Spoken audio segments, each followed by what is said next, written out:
Bienvenidas y bienvenidos. Hoy vamos a meternos a fondo en un tema que seguro le interesa a mucha gente, la conexión entre los tintes para el cabello y el riesgo de cáncer. Sí, es un tema súper relevante. Claro, imagínate, se calcula que entre el 50 y el 80% de las mujeres en lugares como Estados Unidos, Europa, Japón, los usan. Muchísima gente. Exacto. Para esta plática nos basamos en, resúmenes de investigación, posturas de agencias de salud importantes y también recomendaciones de seguridad.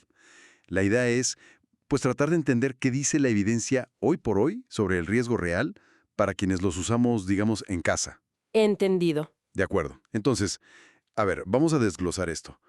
Lo primero que como que salta a la vista en las fuentes es que hacen una distinción muy clara, ¿no? O sea, una cosa es el riesgo para la gente que trabaja con esto todo el día. Ajá, estilistas, barberos. Exacto. Y otra cosa muy distinta es el riesgo para quien se lo aplica de vez en cuando.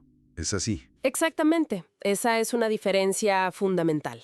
Mira, fuentes como la IARC, que es la Agencia Internacional para la Investigación del Cáncer, parte de la OMS, Sí, la ubico. ellos clasifican la exposición ocupacional, o sea, la de los profesionales, como probablemente carcinogénica. Probablemente. Sí, y esto se basa sobre todo en que se ha visto un riesgo un poquito mayor de cáncer de vejiga en estos trabajadores, pues claro, están expuestos diario y por mucho tiempo. Tiene lógica. Pero fíjate, para el uso personal, la misma agencia dice que es no clasificable en cuanto a si causa cáncer o no. O sea que no hay pruebas suficientes para decir ni que sí, ni que no. Exacto. Y bueno, también es importante recordar que los tintes han cambiado un montón, ¿eh? Los que se usaban antes de 1980 más o menos tenían algunos químicos que hoy ya casi no se usan o se han eliminado en gran medida. Entiendo. Eso es clave, la evolución de los productos. Pero bueno, centrándonos en el uso personal, que es lo que le importa a la mayoría, ¿qué sabemos de tipos específicos de cáncer? ¿Ahí la cosa está más clara o sigue siendo, confusa? Pues mira, la verdad es que la evidencia sigue siendo bastante mixta y ahí es donde se complica un poco la cosa. Ok, Por ejemplo, para el cáncer de vejiga, la mayoría de los estudios grandes, los más importantes, no encuentran una conexión clara para la gente que usa tintes en casa. ajá. Pero algunos estudios más chiquitos sí han sugerido que podría haber alguna asociación, sobre todo con los tintes permanentes oscuros usados por mucho tiempo. Pero vamos, no es algo concluyente. Ya veo. ¿Y qué me dices del cáncer de mama? Porque de eso sí se oye hablar bastante, ¿no? Las fuentes mencionan estudios importantes. Sí, sí, totalmente. Aquí la conversación se ha puesto más intensa últimamente. Hay estudios recientes, como uno muy conocido, el Sister Study del NIH allá en Estados Unidos, Sí, lo he oído mencionar. que sí sugiere una posible asociación. Ojo, posible. Especialmente si se usan tintes permanentes muy seguido, digamos cada 5 a 8 semanas. ¿Tan seguido? Sí. Y lo que de verdad llama la atención de ese estudio, fíjate, es que parece señalar un riesgo potencialmente mayor para las mujeres afroamericanas. Hablan de hasta un 45% más de riesgo. Híjole, 45. Sí, comparado con un 7 a 9% en mujeres blancas. Esto, la verdad, destapa una disparidad bien preocupante que necesita muchísima más investigación para entender por qué pasa. Vaya, qué dato tan fuerte. Es una diferencia enorme. Sí lo es. Y curiosamente, en ese mismo estudio, aplicarse el tinte en casa también mostró un riesgo un poquito mayor que hacerlo en el salón. Interesante. ¿Y qué hay de los cánceres de la sangre? Linfomas, leucemias, ¿también hay algo ahí? En ese caso, el riesgo parece estar más ligado históricamente a los tintes de antes de 1980 y también a los colores muy oscuros. Ajá, como los que mencionabas antes. Exacto. Los estudios más nuevos, que ya evalúan las fórmulas de ahora, las modernas, pues no muestran un aumento claro del riesgo. De hecho, organizaciones grandes como el Instituto Nacional del Cáncer de Estados Unidos, el NCI, y la Sociedad Americana contra el Cáncer, Sí, al final lo que concluyen es que, para el uso personal, la evidencia de que haya un vínculo es débil o inconsistente. Si es que existe un riesgo, dicen, probablemente es pequeño. ok, bueno, eso da un poco más de calma, ¿no? Dentro de lo incierto. Ahora, las fuentes también hablan de alternativas más seguras. ¿Qué onda con los tintes que se anuncian como orgánicos o naturales? ¿Realmente lo son? Es una buena pregunta. Mira, opciones como la henna pura y subrayo pura o tintes hechos a base de plantas generalmente sí se consideran más seguros. ¿Por qué? Pues porque suelen tener menos químicos agresivos. Por ejemplo, la PPD, que es la parafenilendiamina, un químico que causa muchas alergias. Ah, sí, la he visto en las cajas. O el amoníaco.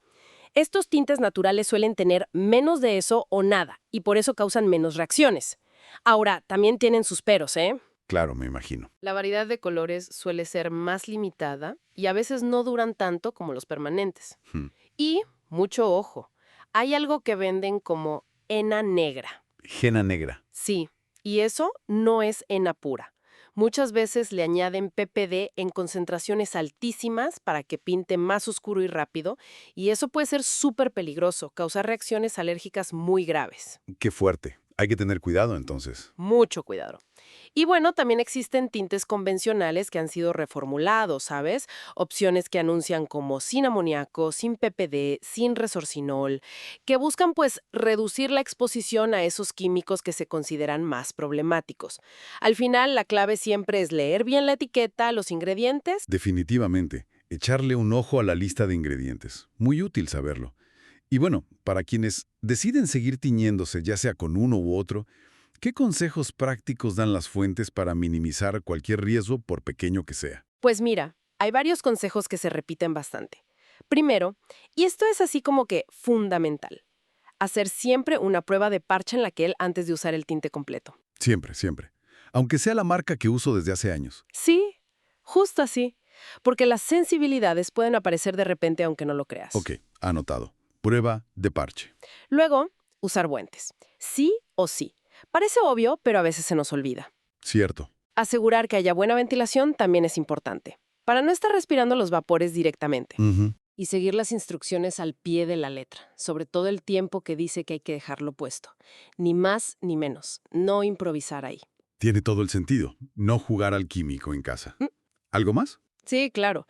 Si se puede, pues limitar la frecuencia con que uno se tiñe, tal vez considerar tintes semipermanentes o elegir tonos un poco más claros que generalmente llevan menos concentración de algunos químicos. Ok. Y algo básico pero crucial, nunca aplicar el tinte si tienes el cuero cabelludo irritado, con alguna herida, granitos, nada de eso. Hay que esperar a que esté sano. Perfecto. Ah, y para personas que han pasado por quimioterapia, la recomendación general es esperar al menos unos 6 meses después de terminar el tratamiento.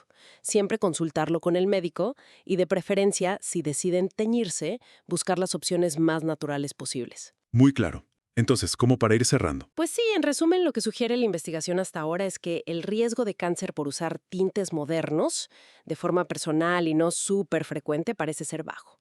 Probablemente bajo. Ok, probablemente bajo. Exacto.